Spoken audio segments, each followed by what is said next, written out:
All right, Saints fans and Who Dats from all over the world. It's Kyle T. Mosley here with Bob Rose of the Bayou Blitz. What's going on, Bob? Fatigued from last night's game, but other than that, life is good. I hope everything is good down there with you.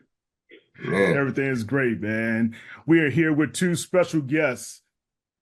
Well, one you know very well. The other one, he used to patrol up in the monsters of the Midway up there. Man, we have Mr. Spice Adams and Mark Ingram the second. What's going on, guys? what's happening? How you doing, bro? Yeah. All How you right, doing, brother? welcome. All good. Doing good, man. Mark, last time I saw you, you and Drew were out there giving the chant to everybody for the big Superdome opening, and it was great to see you. But right now, you have a campaign with Tide, and those guys are tackling some mess. What's happening there? I mean, I'm here with Todd. I'm here with Spice, and we tackling stains. Quite frankly, man, he was tackling human beings his whole life, and now he's tackling stains with Tide. You know what I mean?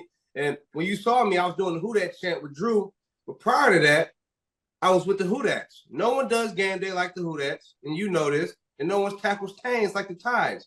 And no one's tackled stains like the Tide. So I had a great time down there in New Orleans, tailgate with my boy Spice. He had a whole second line behind him. We was eating po' boys, beignets.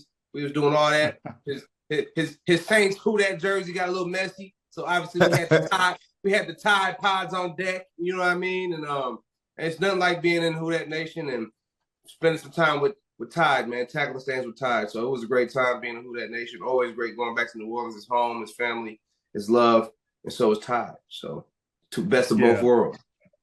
Definitely. Spice, talk about the partnership that you guys have with Tide.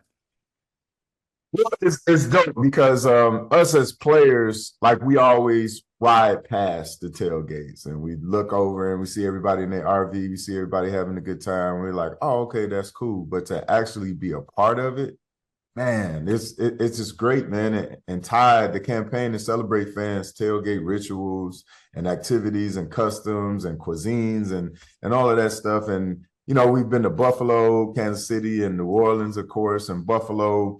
They got different traditions with pizza, with buffalo wings, and Kansas City, of course, has ribs and all type of barbecue. And then New Orleans, they got the beignets and the gumbo and everything like that. And everything is celebrated with Tide. And at the tailgate, everybody's going to get messy. Like people going to get ketchup on their jerseys and shirts and barbecue sauce and gumbo. Sauce.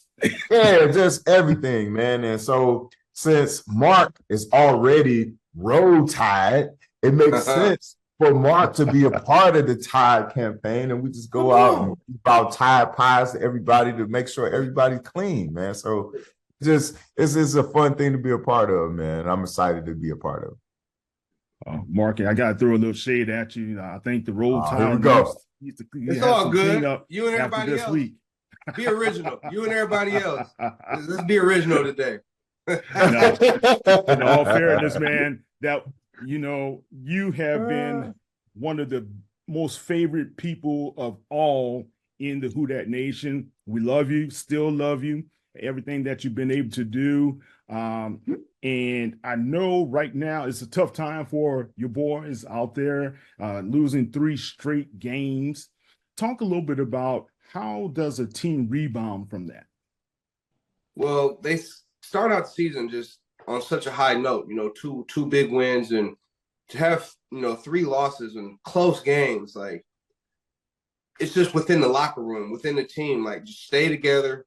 You have what you need to be able to finish these games and win these games.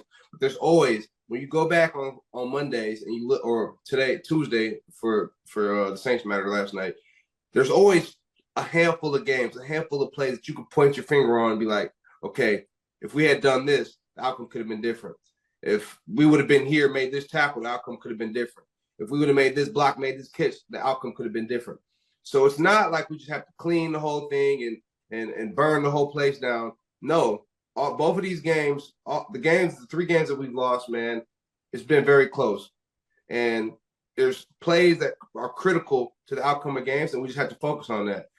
Be sharp with the details, be sharp with the fundamentals, and just make sure everyone stays together. That's the main thing in the locker room, making sure the team stays together, make sure the coach staff stays together, make sure everyone's believing in one another and not pointing the finger. So I know that's the culture of the locker room because I know the leaders that are in the locker room. I know they're going to do that. I know they're going to bounce back.